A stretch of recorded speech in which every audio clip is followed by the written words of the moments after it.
Hello everybody, today I'm going to be reviewing the Bio Ionic Smart X. It has 3 heat speed settings. It's 100,000 RPMs. It gently dries your hair by reducing the frizz, and it has a self-cleaning function.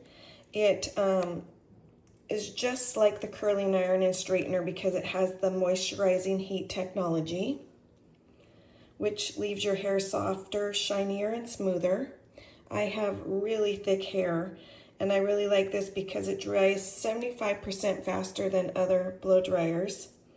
The reason it does this is because it uses increased air pressure and less heat.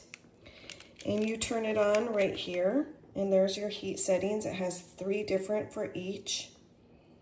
I also love it because the Smart X is smaller and it's easier to pack or easier to store in your drawer wherever you put it, so it's not so bulky. It has a 9-foot cord, which makes it nice to reach everywhere you need to be. I just find these products awesome. I have the straightener, I have the 1.5 inch curling iron, and the blow dryer. So I am definitely a fan of the Bio Ionic.